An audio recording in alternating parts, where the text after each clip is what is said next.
تو ہمیں ان سے سبق حاصل کرنا چاہیے. ہم ہیں کیا چیز یار. ایک بوڑھی خاتون تھی, ان کی ایک گائے تھی اور کوئی سہارا نہیں تھا, نہ کوئی بیٹا تھا نہ کوئی بیٹی تھی, کوئی اولاد بھی نہیں.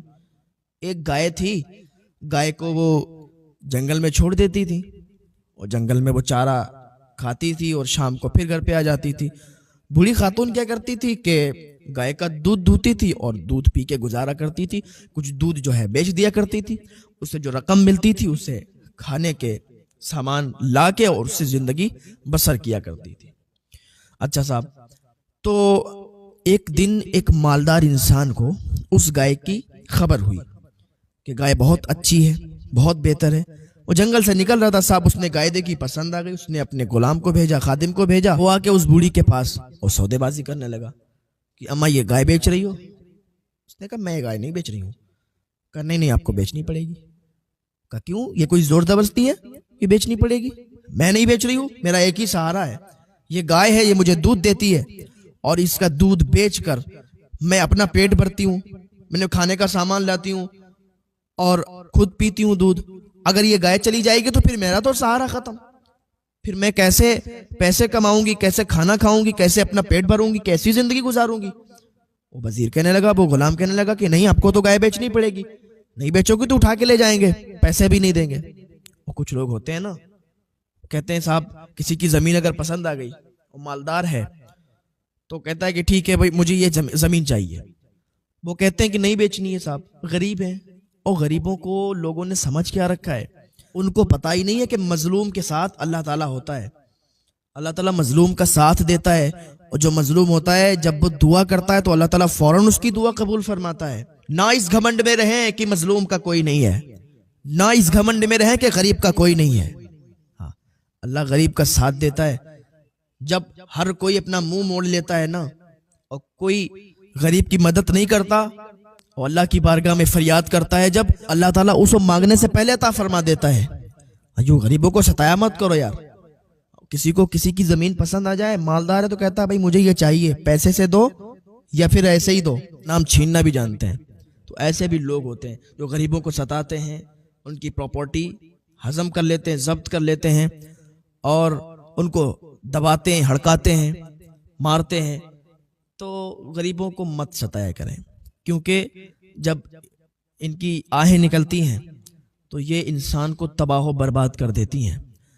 بندوق کی گولی اتنا اثر نہیں کرتی جتنی مظلوم کی بد دعا اثر کرتی ہے. بوڑھی خاتون کے پاس وہ شخص آیا, وہ غلام آیا اور کہنے لگا کہ مجھے آپ کی گائے چاہیے. اس نے کہا میں گائے نہیں بیچوں گی.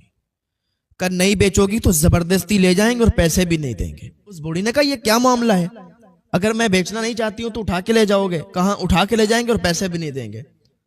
وہ غریب تھی نا, مظلوم تھی, بیچ دی. ٹھیک ہے جاؤ. اس نے پیسے بھی بوڑھی کو بہت کم دیے اور گائے لے گیا. لے جانے کے بعد مالک کے پاس لے گیا, مالک خوش ہو گیا.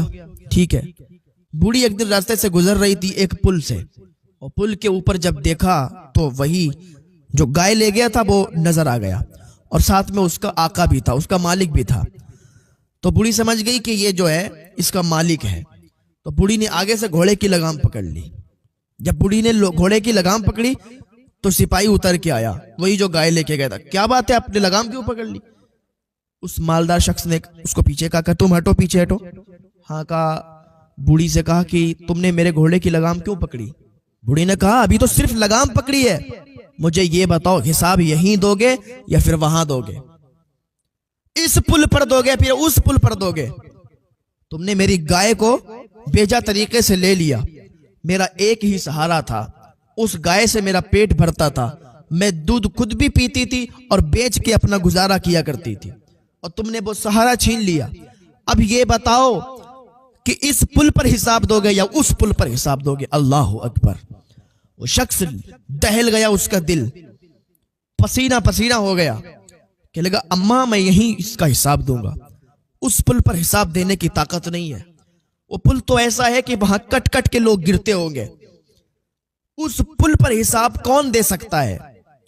آج جتنا لوگوں نے دوسروں کو دبا رکھا ہے نا, وہ سن لیں, اگر تم نے کسی کا دل دکھایا ہے تو پل صراط سے تم گزر نہیں سکتے. اگر تم نے کسی کے پیسے کھائے ہیں، تم نے کسی کے پیسے مارے ہیں، تو آپ پل صراط پر گزر نہیں سکتے، آپ اس پل پر حساب دے نہیں سکتے۔ آپ نے کسی کا دل دکھایا ہے، کسی کے پیسے ادھار لے کے کھا کے بیٹھ گئے، دیے نہیں، تو پھر حساب پل صراط پر آپ نہیں دے سکتے۔ کٹ کٹ کے گرتے ہوں گے وہ جو گناہ کرتے ہیں۔ گناہگار پل صراط پر جیسے ہی چلیں گے نا، کٹ کٹ کے گر جائیں گے۔ اماں مجھے معاف کرو، میں اس پل پر حساب نہیں دے سکتا، جو بھی لینا ہو یہی اس پل پر حساب۔ ہاں، ہم نے لوگوں کو دبا کے رکھا ہے، ہم نے لوگوں کو اپنا غلام بنا کے رکھا ہے، جبکہ ہم خود کسی کے غلام ہیں۔ ہم خود دنیا میں اللہ کی عبادت کے لیے آئے ہیں۔ اللہ کی فرما برداری کریں، اللہ کے بتائے ہوئے راستے پر چلیں، اللہ کے فرامین پر عمل کریں، تب ہماری کامیابی ہے۔ نہ کرو ایسا، کسی کا پیسہ کھا کے مت بیٹھنا۔ اگر کسی سے ادھار بھی لے لیا ہے تو لکھ لینا کاپی پر۔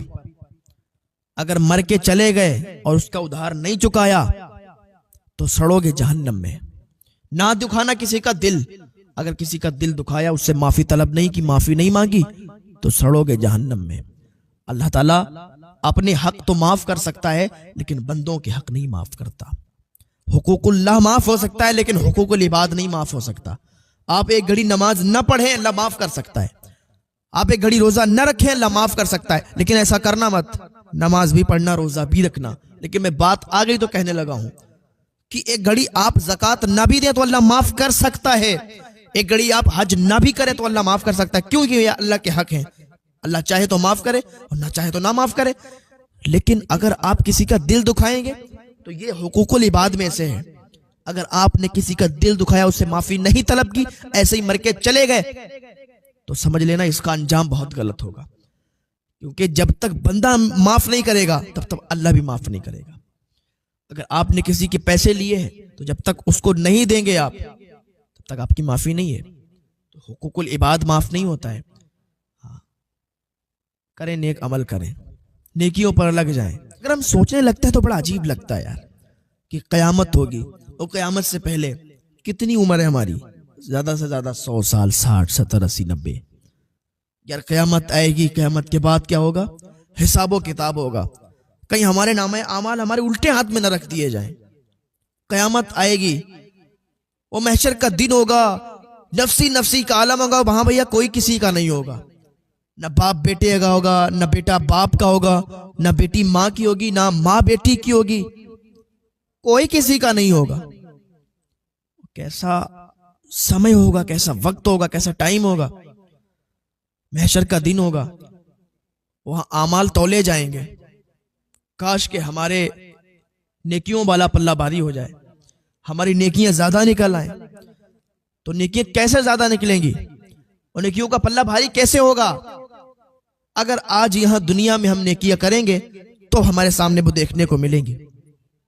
دنیا میں ہم اپنی زبان کو بےہودگی سے استعمال کر رہے ہیں، دنیا میں ہم اپنی زبان کو آوارگی سے استعمال کر رہے ہیں، دوسرے کا برا بھلا سوچ رہے ہیں، دوسرے کو برباد ہونے کی دعائیں کر رہے ہیں۔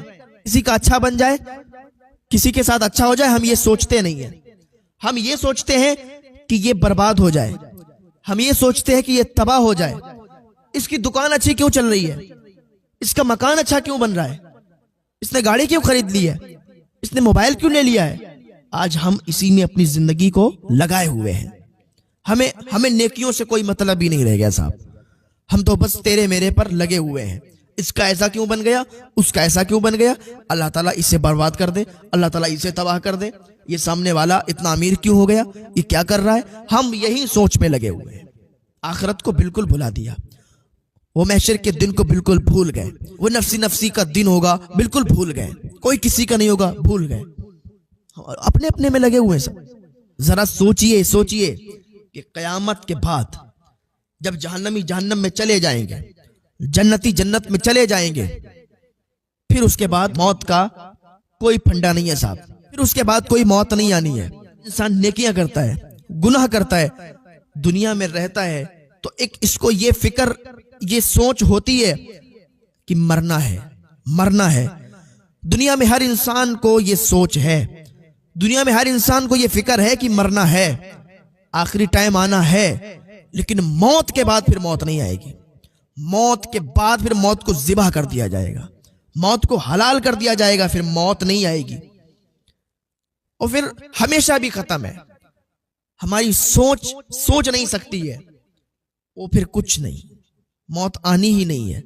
جو جنت میں چلے گئے آرام ہے صاحب، پھر کبھی موت نہیں آنی ہے، اور جو جہنم میں گئے پھر ان کو بھی کبھی موت نہیں آنی ہے۔ ایسے ہی تڑپائے جائیں گے، ایسے ہی ان کو تڑپایا جائے گا۔ ذرا سوچو، دماغ ہل جاتا ہے، پسینے پسینے ہو جاتا ہے انسان، رونگٹے کھڑے ہو جاتے ہیں وہ جہنم کے بارے میں سوچ کے، وہ قبر کے بارے میں سوچ کے، وہ حشر کے بارے میں سوچ کے کہ موت آنے کے بعد پھر موت نہیں آئے گی۔ اللہ تعالی ہم سب کو جنت نصیب فرمائے، اللہ تعالی ہم سب کو جنت میں اعلیٰ سے اعلیٰ مقام عطا فرمائے، لیکن اس کے لیے ہمیں نیکیاں کرنا ہوں گی، ہمیں نیک عمل کرنا ہوں گے، ہمیں ایک دوسرے سے اچھا تعلق بنا کے رکھنا ہوگا، ہمیں ایک دوسرے سے بھائی چارگی نبھانا ہوگی، ہمیں کسی کا دل نہیں دکھانا چاہیے۔ اگر کوئی ہماری وجہ سے ناراض ہوتا ہے، اگر کوئی ہماری وجہ سے پریشان ہوتا ہے، ہمیں چاہیے کہ ہم اس سے معافی طلب کریں۔ اگر کوئی ہم سے بولنا پسند نہیں کرتا ہے تو ہمارا فرض بنتا ہے کہ ہم اس سے جا کے بولیں۔ اگر کوئی ہم سے ناراض ہے تو ہمیں اسے منانا چاہیے، کیونکہ اگر وہ ہم سے روٹھا رہا، اگر وہ ہم سے ناراض رہا تو یہ حقوق العباد میں سے آئے گا۔ چلو مان لو وہ ہم سے ناراض ہے، وہ ہم سے بات نہیں کرتا، وہ ہم سے بولتا ہی نہیں ہے، وہ ہمیں تو چاہیے کہ اس سے بات کریں، ہمیں تو چاہیے اسے منائیں۔ انسان کا دل ہوتا نا بڑا نرم ہوتا ہے، اگر آپ سے بات نہیں کرتا ہے تو یہ مت سوچو کہ وہ آپ سے بات نہیں کرتا ہے تو ہمیشہ بات نہیں کرے گا، وہ یہ سوچتا ہے کہ کاش یہ مجھ سے پہلے بول دے۔ اگر دو دوستوں میں جھگڑا ہو جائے، دو دوستوں میں لڑائیاں ہو جائیں اور دونوں آپس میں بات نہ کریں تو ایک ادھر سوچا کرتا ہے کہ کاش یہ مجھ سے پہلے بول دے، وہ والا سوچتا ہے کہ کاش یہ مجھ سے پہلے بول دے۔ تو کبھی یہ انتظار مت کیا کرو کہ یہ مجھ سے بولے پہلے، یہ سامنے والا مجھ سے آ کے بولے تو میں بات کروں گا، یہ ہوتا کون ہے، میں نہیں بولتا، ایسا مت سوچا کرو۔ کہیں ایسا بھی ہو سکتا ہے نا کہ آپ کی موت آ جائے اور یہ دشمنی آپ کی ہو گئی، یہ لڑائی جھگڑا ہو گیا، اسی حالت میں موت آ جائے تو پھر کیا بنے گا؟ تو سوچا مت کرو کہ وہ مجھ سے پہلے آ کے بولے گا، جا کے خود بول دیا کرو کہ آپ اپنا سارا کام اللہ پر چھوڑ دو، آپ اس سے بولو، اس کو راضی کرو اور سب پھر اللہ پر چھوڑ دو۔ ہاں، اللہ تعالیٰ آپ کو بہت نوازے گا، اللہ تعالیٰ آپ کی نیکیوں میں اضافہ کرے گا، اور آپ بہت اچھے انسان ہوں گے کہ اگر آپ سے کوئی روٹھا ہوا ہوگا تو آپ خود اس سے اپنی انا کو چھوڑ کے، اپنی انانیت کو چھوڑ کر اس سے بولنے جائیں گے۔ آپ بہت بہتر انسان ہیں۔ اللہ تعالیٰ ہمیں نیک عمل کرنے کی توفیق عطا فرمائے۔ اللہ